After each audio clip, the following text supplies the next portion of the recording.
수입이나 수출하면서 FTA 원산 증명서를 활용하시는 경우가 상당히 많습니다. 수입을 하시는 분들은 관세 혜택이 목적이고 수출을 하시는 분들은 원활한 해외 영업이 목적이신데요. FTA 원산지 증명서가 있다고 무조건 적용되는 게 아니라는 사실을 꼭 알고 계실 필요가 있습니다.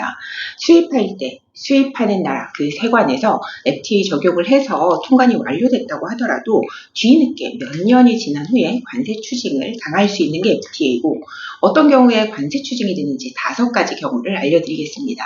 수입하시는 분들은 물론이고 수출하시는 분들은 내 바이어가 갑자기 추징을 당하는 경우에 상당히 당혹스러운 상황이 생길 수 있기 때문에 영상을 꼭 끝까지 시청해 주시기 바랍니다. FTA는 쉽게 얘기해서 체결한 두 나라가 우리끼리 한번 잘해보자 라는 건데요. 예를 들어서 중국이랑 한국이랑 한중에 FTA를 체결했잖아요. 그럼 한국이 중국한테 이러는 거예요. 야, 중국아, 중국산 물건 한국에 수입돼서 들어오면 다른 나라 거는 관세 8% 받는데 너네 중국 거는 0%로 해줄게. 그럼 한국에서 중국 너네 나라 물건이 잘 팔릴 거니까 너네 나라한테 좋지? 중국, 너도 너네 나라에 한국산 물건 들어가면 관세 깎아줘. 이렇게요.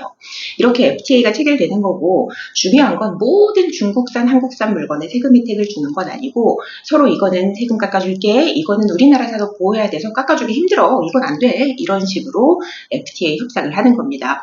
여기서 이 물건은 세금 혜택 주고 저 물건은 안 돼 라고 이야기했지만 실제로는 이거 저거 하는 게 아니라 HS 코드를 놓고 이야기를 하는 거라고 이해하시면 되겠습니다.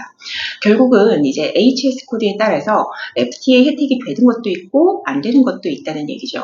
여기서 주의하셔야 되는 첫 번째가 세금 혜택 보겠다고 혹은 내 바이어한테 세금 혜택 주겠다고 HS 코드를 함부로 내 입맛에 맞게 바꾸는 건 수입할 때는 관세 포탈, 수출할 때는 무자료 발급에 준하는 행위로 처벌을 받을 수 있다는 점입니다.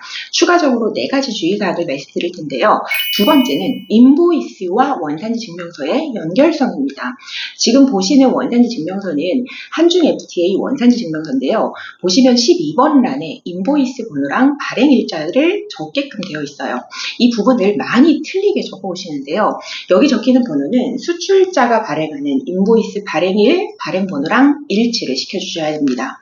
FTA는 체결한 국가가 원산지인 물건에 대해서 세금 혜택을 주는 거라고 말씀을 드렸는데요. 그럼 어느 나라가 됐던 세관에서 이거 진짜 한국산 맞나? 중국산 맞나? 물건을 보고 뜯어보고 확인하는 게 아니라 기본적으로 서류로 판단을 합니다.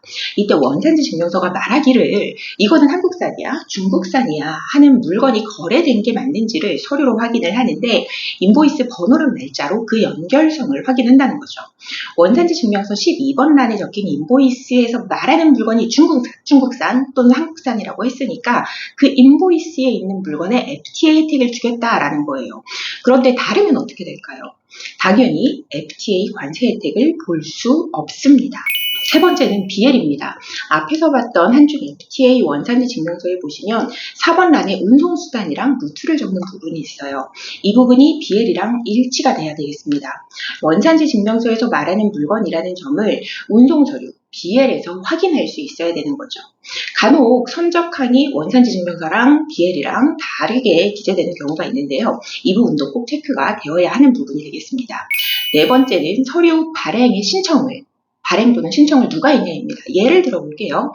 우리나라랑 파키스탄이랑 FTA가 없어요. 그런데 제가 파키스탄에 물건을 주문을 했고요. 파키스탄 사람은 자기네 중국 공장에 연락을 해서 중국에서 만든 물건을 한국으로 보내라고 했어요. 그럼 어때요? 돈은 파키스탄으로 보냈지만 물건은 우리랑 FTA가 되어 있는 중국에서 만들어진 중국산 물건이고 그게 우리나라로 온 거잖아요. 그럼 FTA를 적용할 수 있는 겁니다. 그렇지만 이 반대의 경우는 다르죠. 중국에다가 물건을 주문을 했는데 파키스탄에서 배나 비행기를 타고 왔다고 하면 FTA가 되지 않는 겁니다. FTA는 물건 원산지랑 이동 경로를 따진다고 이해하시면 되세요. 그리고 이 경우에는 한중 FTA, 한 아세안 FTA 같은 일부 FTA에서는 제3국 송장 표시를 하게끔 정하고 있는데요. 이건 무슨 뜻이냐면 FTA 체결한 나라 말고 다른 나라에 돈 주고 받는 그런 거래는 했지만 물건은 FTA가 되어 있는 다른 나라에서 왔거나 우리랑 FTA가 되어 있는 다른 나라로 간다 하는 경우를 말하는데요. 송장, 그러니까 인보이스는 FTA 체결이 안 된 제3국의 회사, 제3자랑 주고받았다라고 하는 겁니다. 이거는 모든 FTA에서 인정을 한다라고 보시면 되겠습니다. 여기서 아주 중요한 5번째가 나오는데요. 바로 이동 경로입니다. 한중 FTA라고 하면 중국에서 한국으로 또는 한국에서 중국으로 다이렉트로 가야 돼요. 중간에 다른 나라를 들리면 안 됩니다.